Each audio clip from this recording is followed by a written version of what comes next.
Eu quero, antes de tudo, prometo a vocês que serei breve, porque eu não tenho uma vasta obra, como tem o Manuel na FENAFISCO, para falar. A nossa obra está por ser escrita ainda, né? Estão muitas páginas em branco. Quero fazer uma saudação inicial aos meus pais que estão ali. Meu pai não está me vendo, mas está me escutando. A minha mãe, que estão resistindo bravamente ali, meu pai e minha mãe, meus irmãos, meus filhos, os 5. Luciana, Ana Lu, pela ordem cronológica. Luciana, Ana Lu, Pedro, Bárbara e Beatriz. Estão ali, está no meio. Dei pouca atenção para vocês hoje. Aliás, tenho dado pouca atenção ao longo da vida, como disse bem o Manuel. E não tenho boas notícias para vocês, porque a gente vai continuar dando muito menos atenção do que a gente necessita, né? A Débora está bem, mãe da Bárbara e da Beatriz, minha companheira por tantos anos, uma pessoa que sempre vai fazer parte da minha vida, uma amiga eterna. Saudar aos diretores da FENAFISCO, os que encerram o mandato hoje e os que começam, alguns que continuam e outros que começam uma jornada conosco. Especialmente, claro, o Manuel Macanhão, 2 presidentes da federação que inegavelmente mudaram a história da FENAFISCO. Cada um com o seu estilo, com a sua contribuição inestimável. Macanhão e Manuel sempre, né, são ícones, emblemas da história da federação, com os quais, ao lado de todos os diretores, os companheiros, eu dividi muitos dias, a gente discutiu muito, debateu muito, aprendeu muito e cresceu muito. Eu aprendi muito nesses 3 anos, de uma militância sindical de 30 anos, 30 anos de militância sindical. E não posso negar a vocês o orgulho e a alegria que eu tenho de tomar posse naquela que é a maior, a mais importante entidade nacional representativa do fisco brasileiro, na minha terra, na minha Belém do Pará. Numa entidade que tem 37 anos e que pela primeira vez tem na sua presidência um sindicalista da região norte, um amazônida. Isso me orgulha muito, não posso negar a vocês. Vamos lá. Queridos companheiros e companheiras, estamos condenados a fazer escolhas.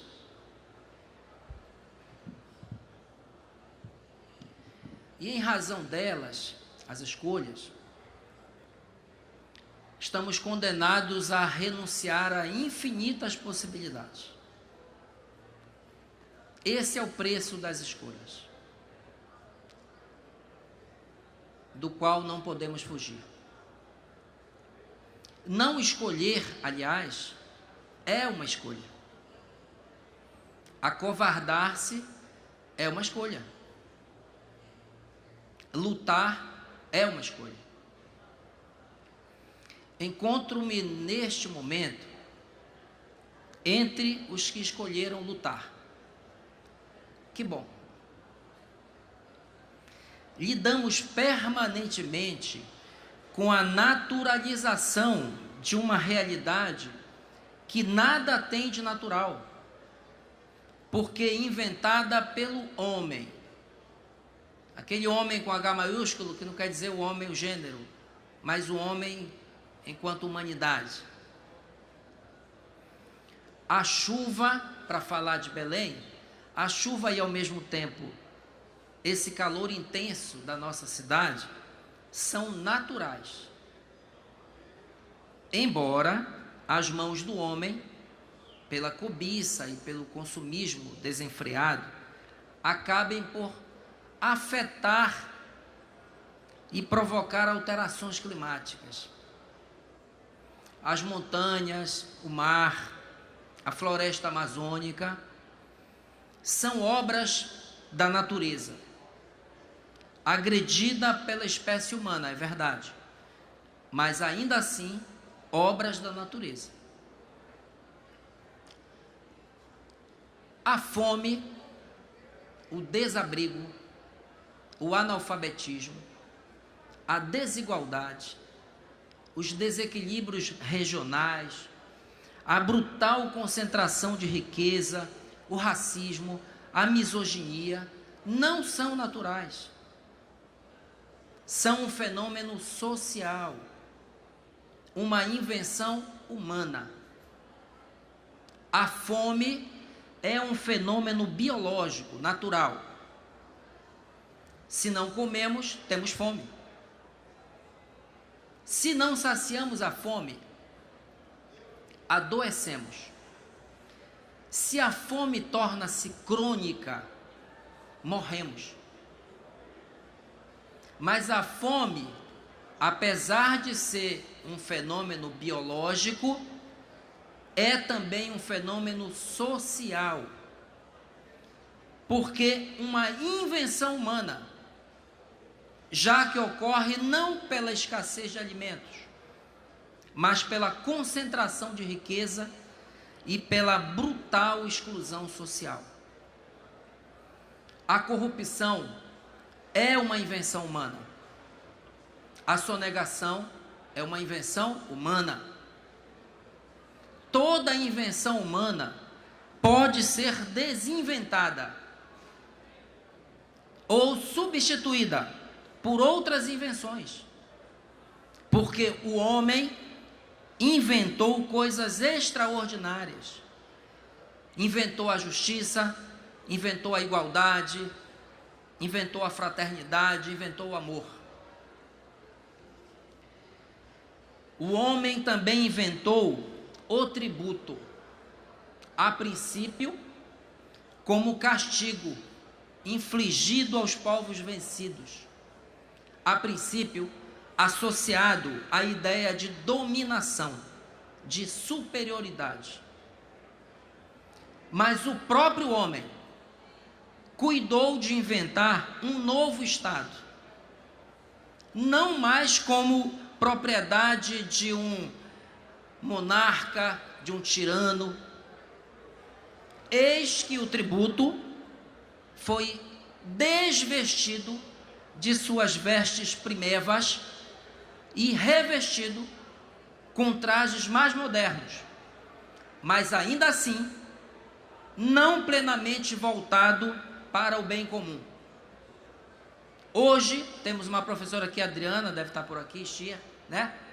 Hoje, o tributo não pode mais ser concebido, senão para promover, como disse antes, a dignidade humana, para servir à coletividade, no sentido mais pleno do termo, para remover iniquidades e assimetrias sociais e regionais, para promover o progresso e a justiça social para todos. É o tributo 3.0, podemos dizer. Tributo é do bem, mas há homens maus, usurpadores, corruptores, enganadores. E o que fazem esses homens? Dilapidam o tributo, dilapidam um tributo pago pela coletividade, apropriam-se dele, desviam-no. E como nós respondemos ao saque dos tributos da coletividade? Como nós respondemos? Rechaçamos quem? O tributo, ao invés de rechaçarmos os homens maus. Por favor, eu lhes peço que não interpretem a expressão homens maus no sentido moral. Trata-se apenas de uma alegoria para representar o que eu chamo de os fora da lei, corruptos e sonegadores, para dar dois bons exemplos. Tributo é do bem. Onde chega o tributo, chega educação, saúde, saneamento, cultura, lazer, transporte, chega água, chega energia, chega alegria, chega cidadania, chega pertencimento. O lugar onde existe miséria, exclusão, desamparo, ausência ou insuficiência de serviços públicos, é o lugar onde não chegou o tributo. Tributo dá a vida. Tributo devolve a visão. O meu pai que está ali, que não me enxerga agora, há 5 anos fez um transplante de fígado pelo SUS. Não fosse o tributo, eu não teria o meu pai hoje à noite aqui conosco. Isso é obra do tributo pago pela coletividade. O meu pai não está enxergando agora, mas temos esperança que vai recuperar a visão numa cirurgia pelo SUS. A minha mãe é portadora de mal de Parkinson, faz tratamento e acompanhamento pelo SUS, porque existe tributo.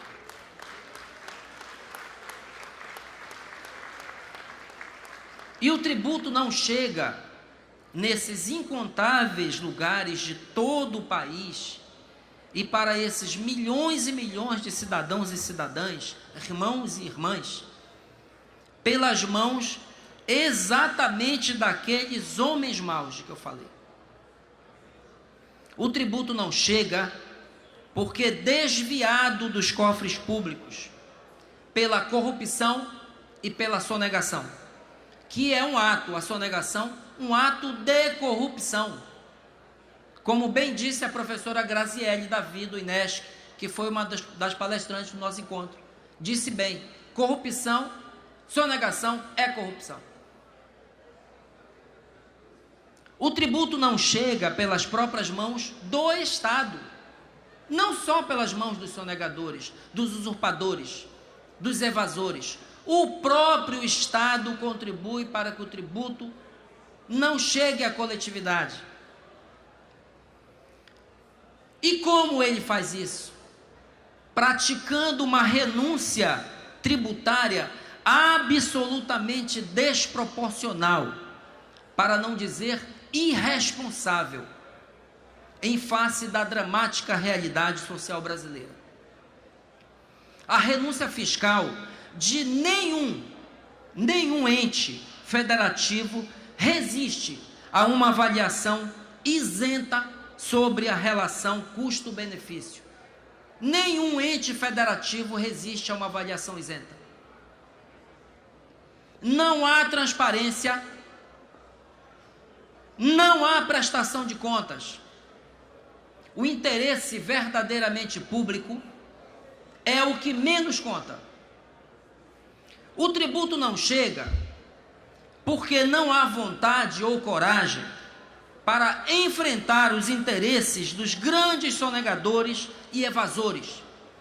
O que se expressa, por exemplo, na vergonhosa taxa de recuperação da bilionária, no caso do Pará, da bilionária dívida ativa tributária, nas mãos de um punhado de poderosos e conhecidos sonegadores. Para não ficar na retórica, faço questão de ilustrar a partir de alguns números, rápidos, breves, que expressam a realidade do meu estado, do Pará. Vejam o que está escrito, senador Paulo Paim, na Lei de Diretrizes Orçamentárias de 2016 do Estado do Pará.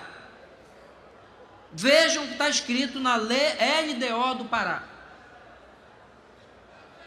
Para quem tiver curiosidade, a Lei 8.232, de 15 de julho de 2015. Aspas. Nos exercícios de 2016 a 2018, o Tesouro Estadual do Pará renunciará de suas receitas tributárias valores estimados em 1.200 bilhões, 1.300 bilhões e 1.400 bilhões, respectivamente. Vou repetir. 2016, 1.200 bilhões. 2017, 1.300 bilhões. 2018, 1.400 bilhões.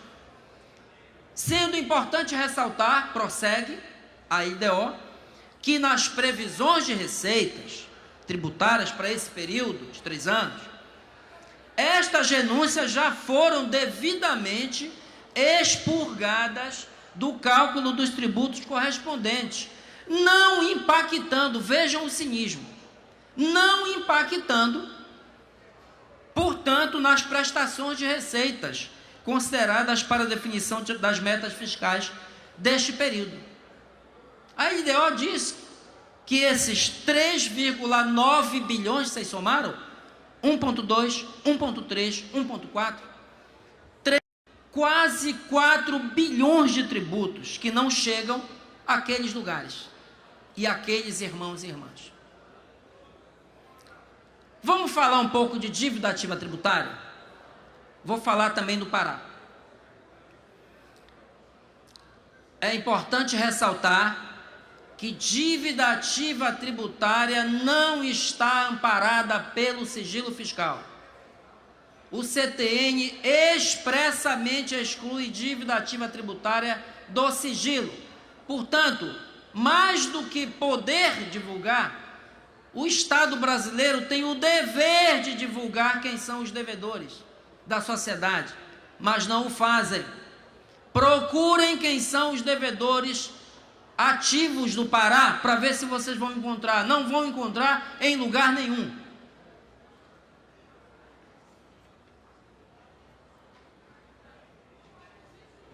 O Pará tem uma dívida ativa tributária de mais de 9 bilhões de reais. Mais de 9 bilhões de reais. Cerca de 90% desses 9 bilhões de ICMS. E 90% desses 90%, fruto do trabalho dos auditores e fiscais, do trabalho da administração tributária. A sociedade paraense tem o direito de saber quem são esses devedores, como já o faz o Ministério da Fazenda com Justiça. O Ministério da Fazenda, para quem quiser ver, para quem tiver curiosidade e interesse, basta entrar no site do Ministério da Fazenda e pode ver quem são os devedores da dívida ativa tributária da União. Pois bem, vou dar o número de 3 anos para vocês. 2013, bem recente, 1,5 bilhão inscrito em dívida ativa no Pará. 1,5 bilhão. 2014, 880 milhões. 2015, mais de 1 bilhão. Só dos últimos 3 anos, 13, 14, 15.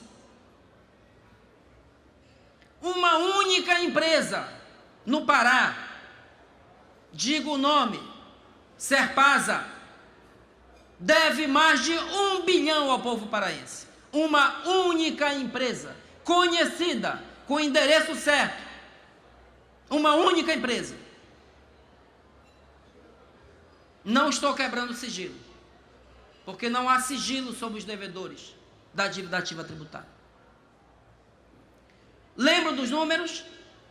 3,9 bilhões de renúncia, mais 3 bilhões em dívida ativa, a bagatela de 6,9 bilhões de reais para um estado como o Pará. Eu estou enganado ou os governos federal e estaduais andam falando por aí que não tem dinheiro e que por isso não tem outro jeito, é preciso cortar o quê? Gasto público. É preciso cortar o quê? Educação, saúde, segurança, saneamento, porque não tem o quê? Dinheiro. Eu lhes pergunto, meus companheiros e companheiras, não tem outro jeito mesmo?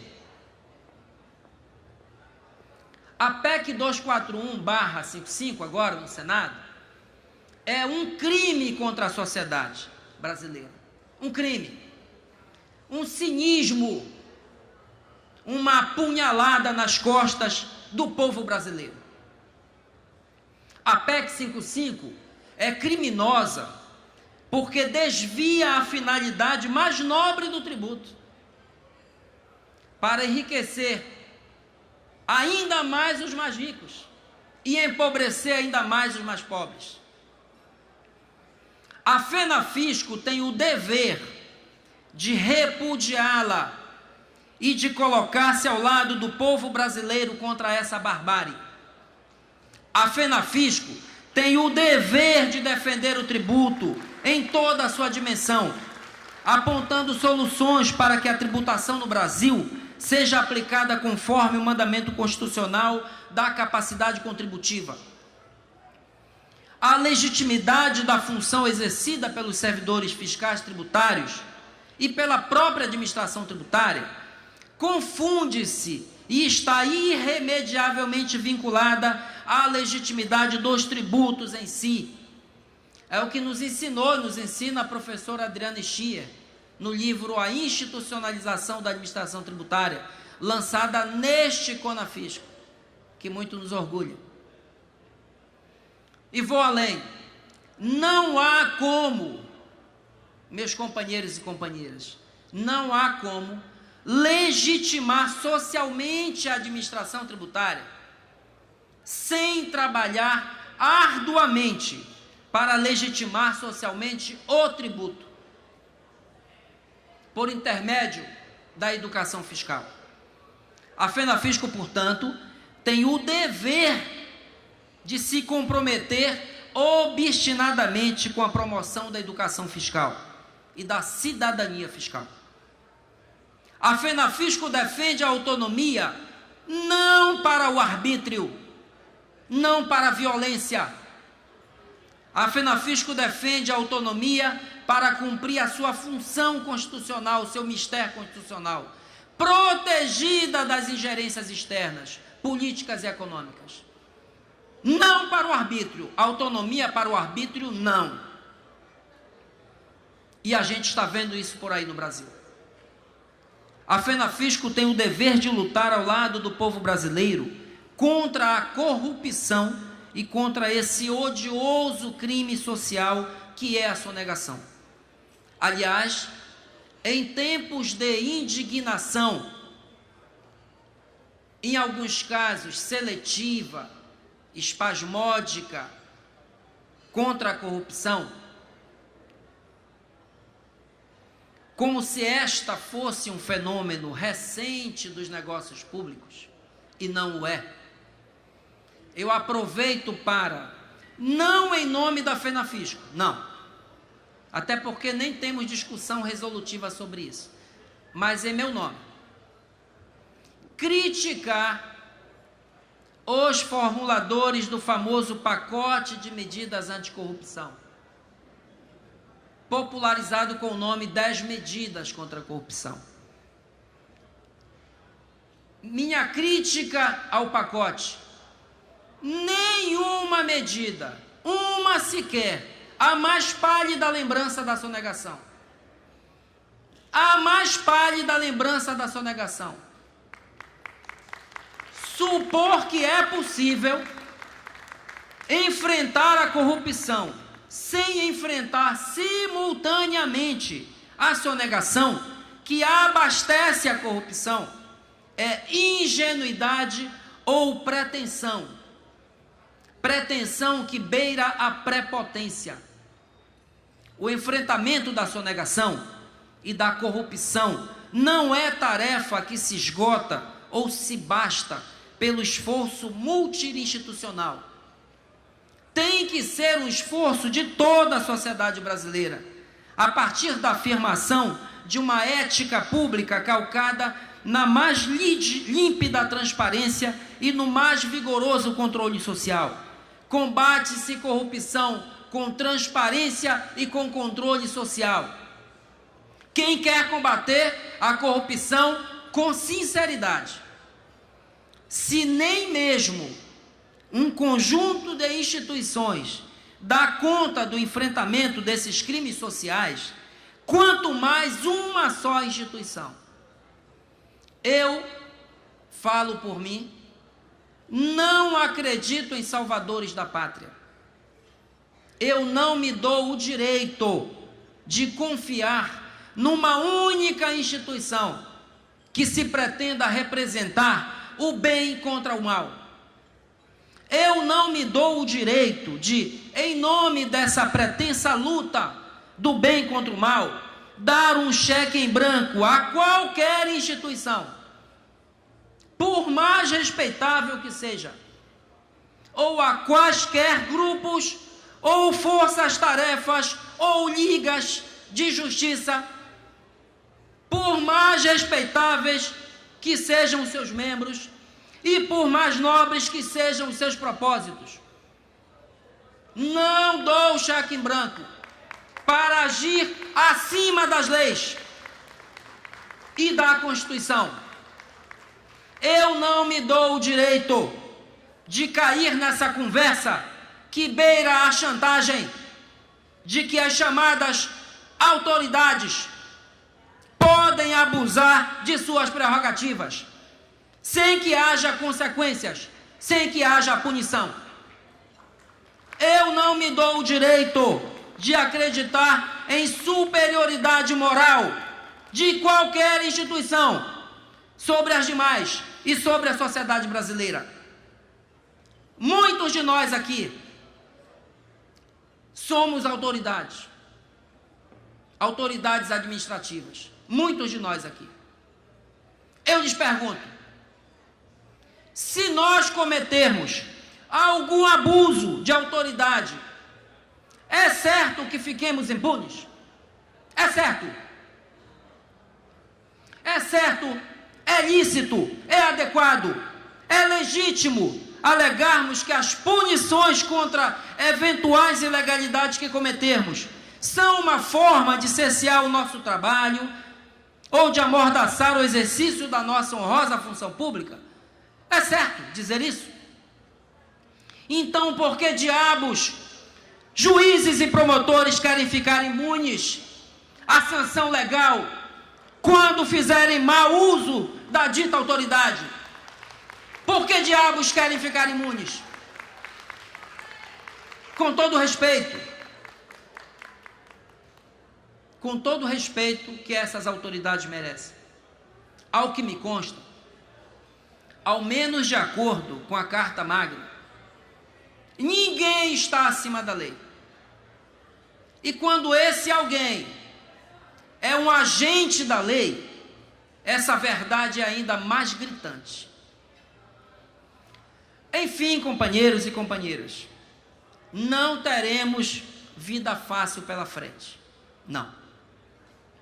Mas juntos haveremos de construir um futuro melhor para o Brasil. Muito obrigado.